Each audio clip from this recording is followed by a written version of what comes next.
you have come before this committee saying you would protect the interests of small business. You've said that today.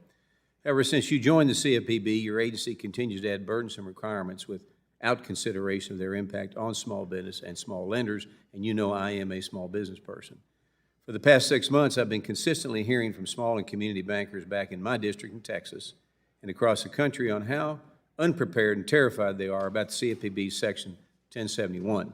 Small business data collection rule is what it's known as, and small lenders are concerned that the complicated reporting requirements, which add 81 new data fields, will tie up loan officers and increase compliance costs, ultimately forcing them to pass these costs down to who?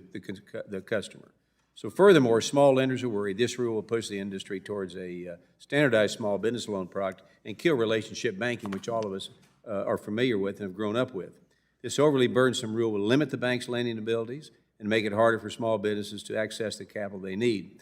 Now, I've been working with members of this committee and the Senate to push back against the rule, and I'm glad to say that, see that our CRA is coming to the floor for a vote this week. So it's critical that we pass this bill to overturn the rules, stop the regulatory overreach, and protect Main Street America. So this will be an easy yes or no answer for you, I think, Director. Congress is elected by the American public, and you are an appointed bureaucrat. So the question is, will you respect the views of the American people and overturn the 1071 rule should both chambers vote in favor of nullifying this rule, yes or no? Well, if it's enacted into law pursuant to the Congressional Review Act, of course we will comply with that. Thank you. The funding structure of the CFPB minimizes congressional oversight and budget authority and instead relies on allocations from the Fed. This unconventional funding approach has sparked numerous legal challenges, raising concerns about the Bureau's lack of transparency and accountability of the American people. This funding mechanism is vastly different than other federal banking agencies. In order to have a check on the CFPB's power, it is imperative that your operations be subject to congressional operations or appropriations. So, Director, while we wait for the court's decision on your agency's funding, how are you ensuring that you are remaining transparent and accountable to the American people?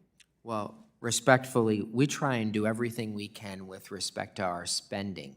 We have not only complied with the statutory requirements on audits, providing reports, we have tried to answer all sorts of questions that people may have and frankly taken a lot of feedback.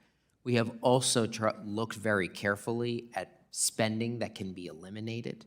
We have spent below our budget cap that is given to us from the Federal Reserve and not even requested the full amount.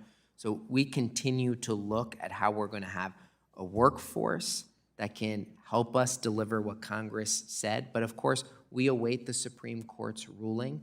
The CFPB, the Fed, the OCC, the FDIC, others are funded very similarly. So we're all looking forward to getting a conclusion to that, that issue. All right.